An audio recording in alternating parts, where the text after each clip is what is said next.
Horizon Gents, from Rosiju Reaction, and this is Top 3 Underrated Animals featuring Vsauce3 by the channel TierZoo. TierZoo is a great channel, he always explain things like it's a game or something. Animations are awesome, music uses are awesome. So yeah, underrated animals. I think I've heard about something, recently it popped up in the news for some reason, Fossa or something called. It's a cat-like predator, only exclusive to Madagascar. I mean, they are really good. They're fast, agile. They hunt. I think lemurs or something. I don't know. I don't remember perfectly, but something like that. I never heard of them, and I was surprised how they looked. They look, weird cat-like predators. So I never heard of them before. So I feel like they must be underrated. I don't know.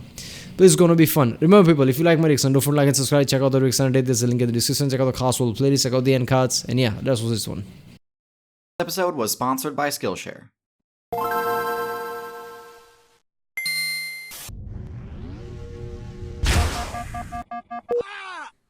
What the hell was that? Today, instead of looking at a specific expansion or set of variations within a class, we're going to do something a bit different and discuss builds that I think are underrated in the current meta.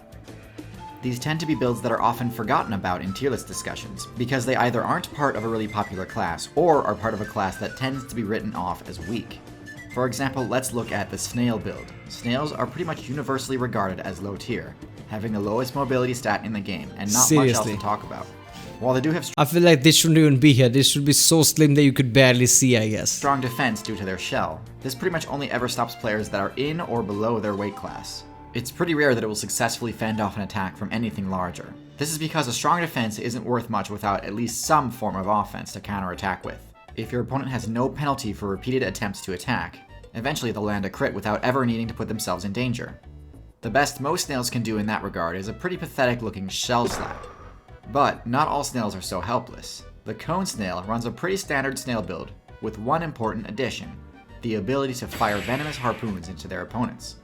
This one ability elevates its power stat from one of the lowest in the game to one of the highest in the game.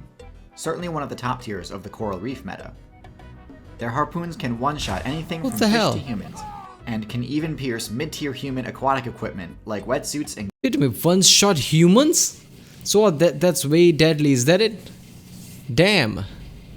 Oh, there's a snail that is that OP? gloves. So while snails as a whole are bottom tier, the cone snail definitely has earned a high tier spot. Next, let's talk flight. When it comes to agility in the air, the most important attributes are the ability to hover in midair and having full 360-degree motion. Most players probably think of either the hummingbird or the dragonfly when thinking about agility, and for good reason. Both of these builds can fly with greater precision than most of the builds in the same weight class. But most of these players are forgetting the insanely powerful and underrated build, the robber fly. Robber flies are a modification of the basic fly build, which most people consider a low-tier throwaway class that's nothing more than a nuisance. Which is stupid because flies have some of the most powerful abilities in the game, the first of which is their reaction time. Playing as a fly means you play the game in— Oh god, yes, they are way too fast. Their reaction times are ridiculous. slow motion, and can react to your opponent's options much easier. This ability alone boosts the fly's defense stat from the mediocre level of most insects to much higher. So yeah, mobility. So I mean, reflection is somewhat part of the brain. So shouldn't intelligence be a bit higher? Reflection is part of that, or maybe intelligence is maybe very specific part of your brain, so I guess not that. But simply saying mobility is kind of feel weird. Mobility implies they are, I guess they are quick, in their movement. But their basically reaction time. I mean, it should have another small bar there somewhat. I don't know. But it feels like, yeah, fly have really high reaction time, but what other animals have that kind of reaction time? Yeah. I mean, I guess you could, just join them. I guess reaction time plus, speed equals mobility, I guess. Yeah. But in addition to this, flies also make a very special change to the normal insect build. Instead of having 4 wings, they only have 2. Vsauce! I'm Jake, and why would 2 wings be better than 4? Well, it's not so much that 2 wings are better, but rather what the 2 lost wings have been replaced with. Flies traded their back wings for highly unique structures called hull tiers, and hull tiers are essentially tiny gyroscopes similar to what you'd find in a drone. And just like in a drone, these provide the fly with extremely detailed information about its position in space, allowing it to fly with unparalleled precision. So most flies use this to dodge attacks or land on hard-to-reach places. The robber fly says, forget that. I'm going to use my superior aerial mobility and precision to literally catch bees, wasps, and hummingbirds in midair. Most aerial hunters have to catch prey in a lower weight class. But because of the robber fly's exceptionally long grab range, it can grab opponents while keeping them out of reach of a counterattack. Then it can deliver its lethal armor-piercing bite once it finds an opening or the opponent tires itself out. Robber flies are easily one of the best, if I don't know why, but it feels really creepy. Two bugs going one-on-one and fighting like that. But yeah, I mean, some ability like, gyroscope, having, long reach, that makes it really OP. S tier, really? not the best solo aerial arthropod build in the game. Damn. But they tend to be overshadowed by more charismatic builds, despite being able to beat any of them one-on-one. Next, let's talk about the African meta. I mean, I guess if you have two wings, I guess you can, maneuver, in the direction faster rather than having four wings. Four wings feels like more of a straight line thing. I don't know. If you have four wings, you can't, turn fast. I don't know. I feel like aerodynamically that would make sense. But yeah. Seriously, flies reaction times are ridiculous. I've noticed this, when I was a kid. I noticed flies reaction time, and it kind of, basically pissed me off. Like, doesn't matter what I do, obviously I was a kid, so I didn't know at the time, but I was trying to match flies reaction time and my reaction time, obviously, and they're always pissed me off. This is when I was very little. But yeah, this is ridiculous how fast the reaction time is. I mean, I don't know any other animal that has that kind of reaction time. I think it should have a different bar of its own, mobility and I guess reaction too, I don't know. Between stealth and mobility, who knows? So when people picture the top tiers of this server, most of the time they'll bring up the elephant, hippo, lion, Nile crocodile, and cobra. And that's all well and good. It's when you ask about who they see as low tier that things get strange. Most people will include the usual suspects, but for some reason also include the hyena. I think the reason why players rate hyenas so low is because they're always shown as getting griefed by lions.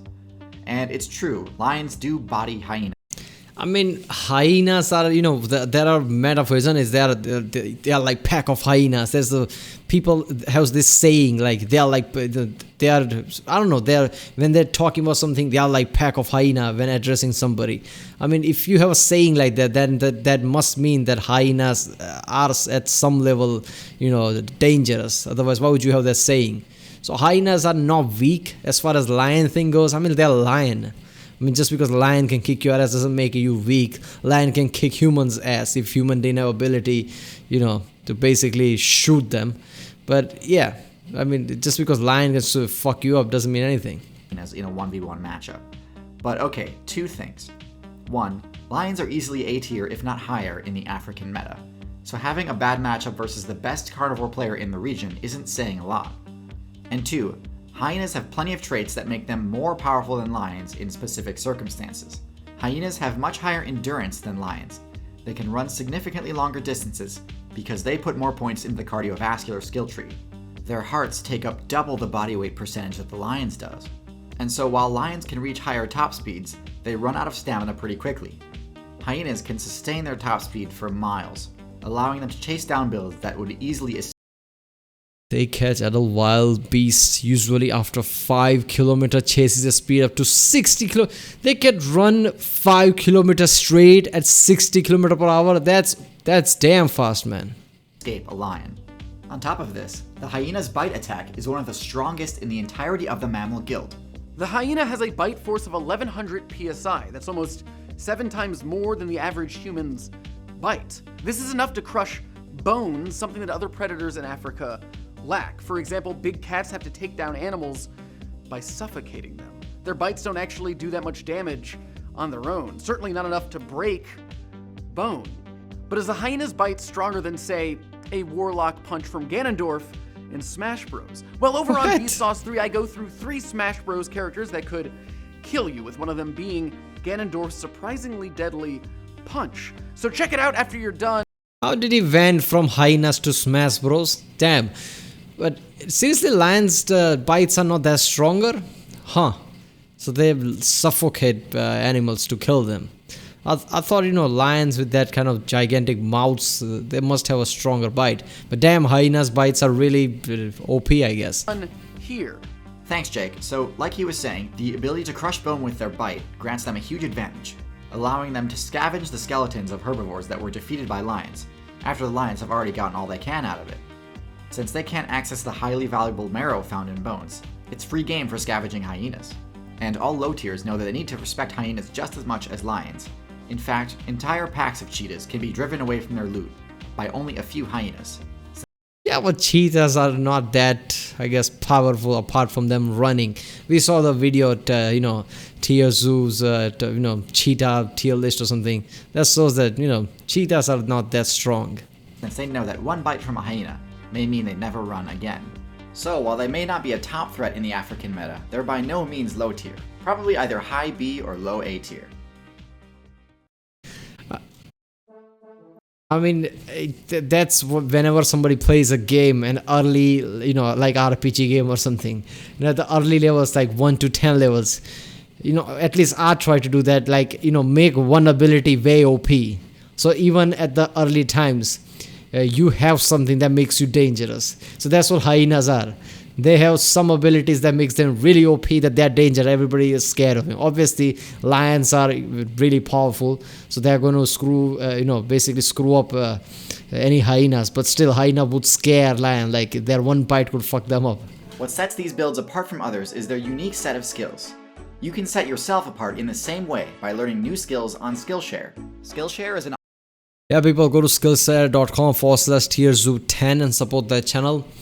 Yeah, TierZoo is a great channel. I love this. Vsauce3, does it talk about games and things there like Smash Bros? If that's the case, I'm not going to react to that. I'm not much into that Nintendo shit. My mentality is if you're going to play a game, try to make it more state of the art as you can. Best graphics, best mechanics, great storytelling, fictional storytelling, like I don't know, like Mass Effects, Dragon Age, Elder Scrolls, Fallout, where I don't mind if there is magic there or anything, but storytelling and the world has to be more believable. Like in the movies, how Lord of the Rings are. Lord of the Rings are one of the great movies of all time. Same as Star Wars. They are fictional, they have magic in it, but it's a story. So I like games like that. I don't like Mario Kart and shit like that. Ugh. So if Vsauce3 does that, I'm not going to react to that. Vsauce is a great channel. Vsauce1 Michael. It's a great science channel just like Kuzgazar. So yeah. Alright people, if you like my reaction, don't forget to like and subscribe. Check out the reaction today. There's a link in the description. Check out the cast wall playlist. Check out the end cards. And I'll see you next time.